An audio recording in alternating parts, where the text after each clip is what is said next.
Eh, Pertama, sebagai bangsa, kita punya kewajiban untuk mempertahankan kebudayaan bangsa.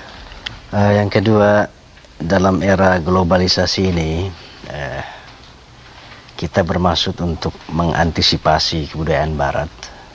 Karena tidak semua kebudayaan Barat sesuai dengan budaya bangsa kita.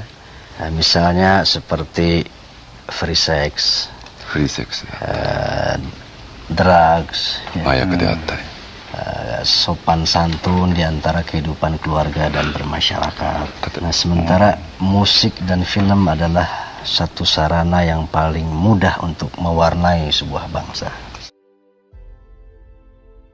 Pada pertengahan dekade 1970-an, udara di kota-kota besar Indonesia, khususnya Jakarta dan Bandung, tidak hanya dipenuhi oleh debu pembangunan infrastruktur Orde Baru yang sedang menggeliat, tetapi juga oleh ketegangan kultural yang tak kasat mata, namun sangat tajam.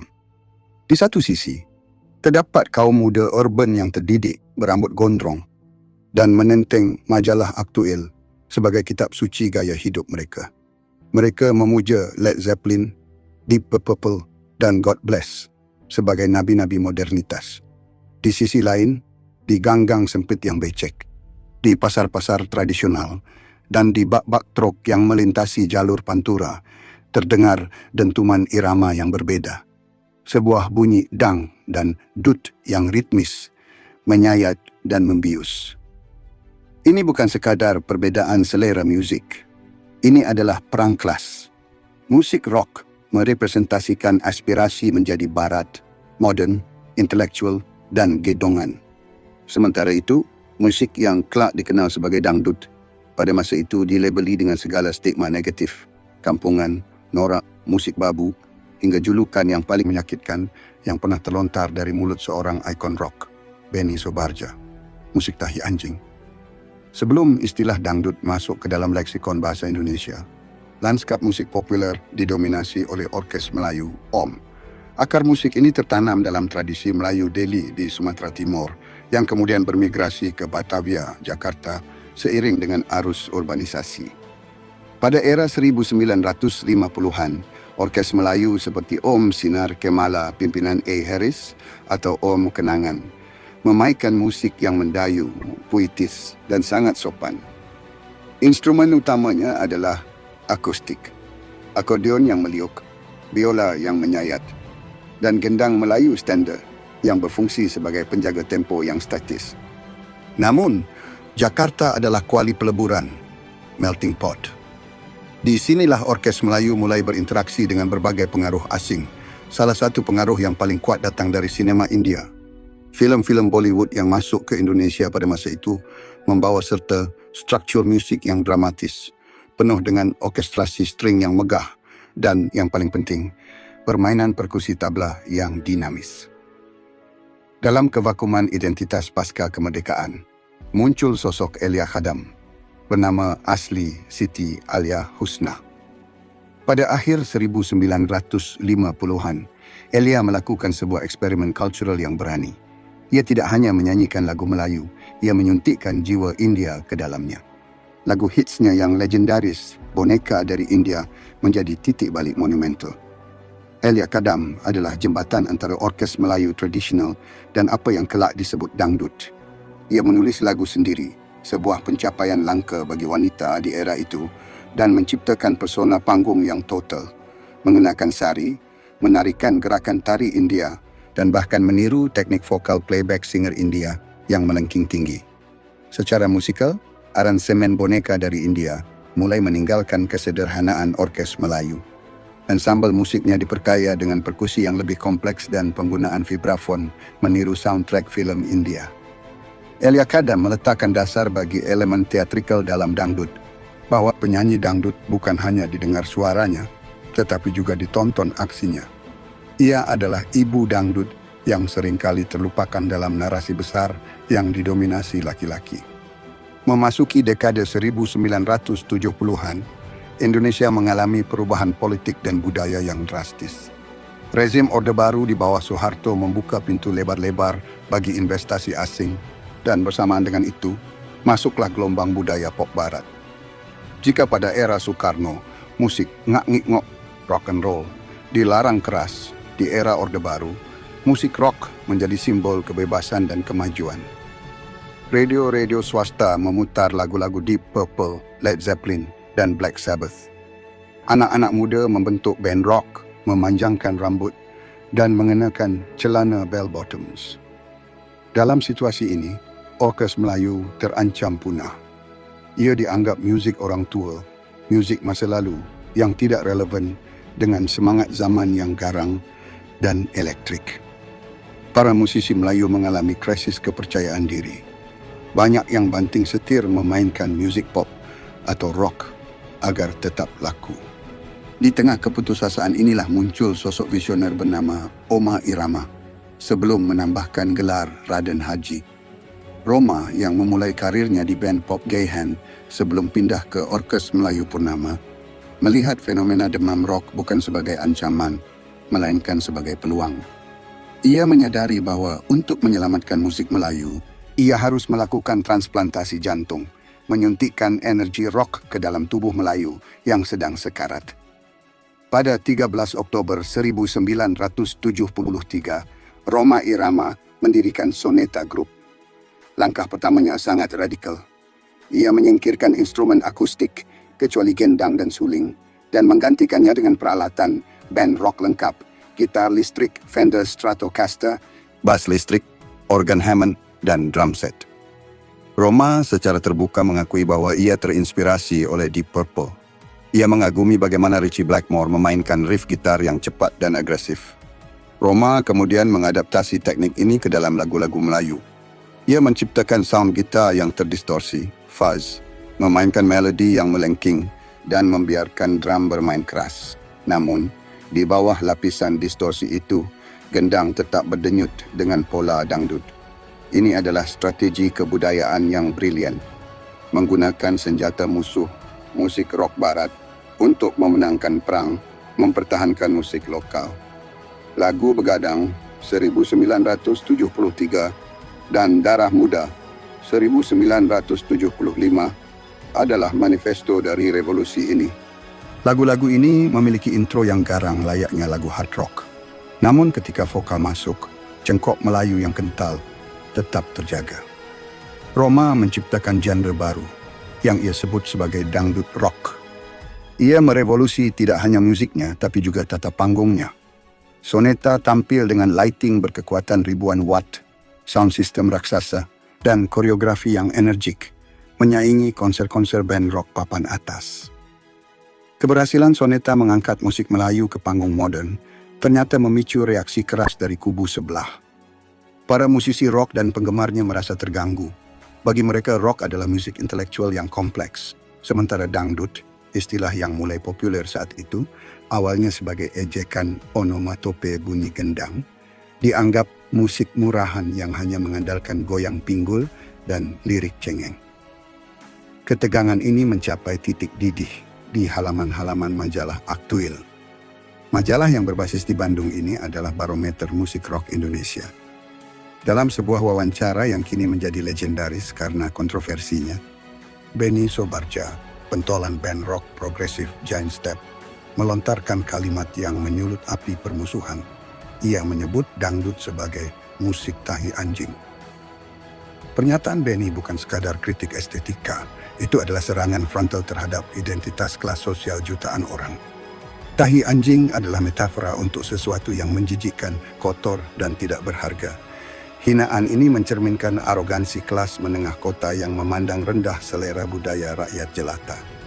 Rocker menganggap diri mereka superior karena berkiblat ke barat, sementara dangdut dianggap sebagai simbol keterbelakangan. Perang kata-kata pun pecah. Rhoma Irama, yang saat itu sudah menjadi ikon besar, tidak tinggal diam. Namun ia tidak membalas dengan makian kasar. Ia membalas dengan karya dan retorika yang cerdas. Rhoma menyerukan kemandirian budaya. Ia bertanya, mengapa kita harus bangga meniru barat jika kita punya musik sendiri? Rhoma memposisikan dangdut sebagai benteng pertahanan budaya nasional melawan imperialisme budaya. Ia menulis lagu musik yang liriknya berbunyi, Bagi pemusik yang anti Melayu, boleh benci, jangan mengganggu. Biarkan kami mendendangkan lagu kami, lagu Melayu. Ini adalah pernyataan sikap yang tegas. Kami ada, kami besar, dan kami tidak akan pergi. Ketegangan antara kubu rock yang dimotori oleh God Bless, Giant Step, Excess, dan kubu dangdut, Soneta, menjadi begitu panas hingga sering terjadi gesekan fisik antar penggemar di lapangan. Promotor musik melihat ini sebagai potensi bencana, sekaligus potensi keuntungan komersial yang besar. Maka dirancanglah sebuah konser bersejarah pada malam Tahun Baru 1977 di Istora Senayan, Jakarta. Idenya gila, mempertemukan God Bless, Raja Rock, dan Soneta, Raja Dangdut, dalam satu panggung. Tajuknya adalah Damai di Ujung Tahun. Ribuan penonton memadati Senayan. Suasana tegang. Di satu sisi tribun ada anak gedongan dengan kaos band rock. Di sisi lain ada rakyat jelata, penggemar Roma. Namun konser itu menjadi titik balik. Ketika Soneta tampil, mereka membuktikan bahwa sound system mereka tidak kalah menggelegar dari God Bless. Roma beraksi dengan gitar buntungnya, melakukan headbanging, dan memimpin Soneta dengan disiplin militer. Ahmad Albar dari God Bless, yang sejatinya memiliki rasa hormat pada musikalitas, mengakui kekuatan Soneta. Konser ini dan konser ulangan pada tahun 1985 sering disebut sebagai momen perdamaian. Akan tetapi, analisis yang lebih kritis, seperti yang diungkapkan dalam jurnal Seni Ekspresi, menunjukkan bahwa ini bukanlah perdamaian murni, melainkan taktik saling menguasai. Rock butuh masa dangdut yang fanatik untuk bertahan secara komersial, sementara dangdut butuh legitimasi artistik dari rock untuk naik kelas. Rhoma Irama berhasil memanfaatkan momen ini untuk membuktikan bahwa dangdut setara dengan rock. Ia memaksa kaum elit untuk menoleh dan mengakui keberadaannya. Perdamaian itu adalah gencatan senjata yang mengukuhkan posisi dangdut sebagai kekuatan dominan yang tak terbendung. Setelah memenangkan pertempuran eksistensi melawan rock, Rhoma Irama membawa dangdut ke wilayah yang lebih berbahaya, politik. Pada 13 Oktober 1973, bersamaan dengan ulang tahun Soneta, ia memproklamirkan semboyan Voice of Muslim, suara Muslim. Di bawah rezim Orde Baru yang represif, di mana kebebasan berpendapat dikebiri, Rhoma menggunakan lirik lagu sebagai media jurnalisme warga. Lagu Rupiah mengkritik materialisme. Judi menyerang penyakit masyarakat yang seringkali dilindungi aparat. Mira Santika memerangi narkoba. Namun yang paling membuat rezim gerah adalah lagu-lagu yang menyiratkan kritik terhadap kesenjangan sosial seperti Indonesia, yang kaya makin kaya, yang miskin makin miskin, dan hak asasi. Akibat keberaniannya dan juga karena afiliasi politiknya dengan Partai Persatuan Pembangunan, PPP, partai oposisi Islam saat itu, Rhoma Irama dicekal dari TVRI. Selama lebih dari 1 dekade, sekitar 11 tahun, wajah Rhoma haram muncul di televisi satu-satunya milik pemerintah itu. Alasan resminya seringkali dibuat-buat, mulai dari masalah kostum hingga lirik yang dianggap tidak sesuai kepribadian bangsa. Namun, pencekalan ini justru menjadi bumerang. Ketiadaan Rhoma di TVRI membuatnya menjadi mitos. Kaset-kaset Soneta menjadi barang wajib di setiap rumah tangga rakyat jelata. Konser-konser lapangannya di daerah-daerah terpencil dihadiri lautan manusia yang jumlahnya jauh melebihi masa kampanye Golkar, partai penguasa. Dangdut menjadi media tanding, counter media. Jika TVRI menayangkan berita keberhasilan pembangunan, kaset dangdut menyuarakan realitas kemiskinan dan penggusuran. Rhoma Irama menjadi raja tanpa mahkota yang pengaruhnya ditakuti oleh penguasa di Istana Negara.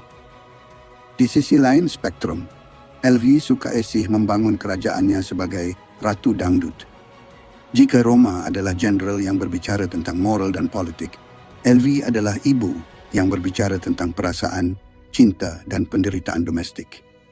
Peran Elvi Sukaesih dan kemudian Rita Sugiarto sangat krusial dalam membentuk estetika vokal dangdut. Elvi mengembangkan teknik cengkok yang sangat rumit, yang membutuhkan kontrol napas dan pita suara yang luar biasa. Ia bisa terdengar genit dan manja dalam lagu gula-gula, namun bisa berubah menjadi sangat tragis dan menyayat hati dalam lagu Mandi Madu atau Bisik-Bisik Tetangga. Lagu-lagu LV memberikan ruang bagi narasi perempuan kelas bawah. Ia menyanyikan tentang suami yang kahwin lagi, tentang sulitnya mengatur uang belanja, tentang kerinduan pada kekasih yang merantau. Ini adalah tema-tema yang sangat dekat dengan pendengar wanitanya. Elvi Sukaisi membuktikan bahwa dangdut bukan hanya milik laki-laki. Ia menjadi simbol kekuatan perempuan yang mampu mandiri dan sukses di tengah industri yang didominasi pria. Duet mautnya dengan Rhoma Irama di masa awal Soneta menetapkan standar emas bagi format duet dangdut yang tak tertandingi hingga hari ini. Di dekade 2020-an, dangdut telah mencapai posisi yang tak terbayangkan sebelumnya. Stigma tahi anjing telah lenyap, digantikan oleh rasa bangga sebagai identitas nasional. Festival musik bergengsi seperti Synchronize Fest atau Pesta Pora kini menempatkan musisi dangdut sebagai headliner utama. Anak-anak muda Jaksel yang hipster, yang dulu mungkin akan mencibir dangdut, kini berjoget bersama di depan panggung Rhoma Irama atau Denny Caknan. Kolaborasi lintas genre semakin lumrah. Band indie seperti Malik The Essentials tidak ragu berkolaborasi dengan Rhoma Irama, mengakui bahwa dangdut memiliki kompleksitas musikal yang patut dihargai. Wacana untuk membawa dangdut ke pentas dunia, bahkan mendaftarkannya ke UNESCO sebagai warisan budaya tak benda, terus didorong oleh pemerintah dan pelaku seni. Sandiaga Uno sebagai menteri bahkan secara eksplisit ingin mempelajari strategi K-pop untuk diterapkan pada dangdut, gaspol dangdut ke pentas dunia. Sejarah dangdut adalah sejarah resiliensi. Ia adalah cerita tentang bagaimana budaya lokal menyerap pengaruh asing India rock beret, mengolahnya dengan cita rasa sendiri, bertahan dari gempuran stigma dan represi politik, untuk akhirnya keluar sebagai pemenang. Dari gang sempit di Tanah Tinggi tempat Rhoma Irama bermimpi, hingga panggung megah Festival International, dangdut membuktikan satu hal. Ia adalah denyut nadi rakyat Indonesia yang sesungguhnya. Ia jujur, ia berisik, ia emosional, dan ia tak akan pernah mati.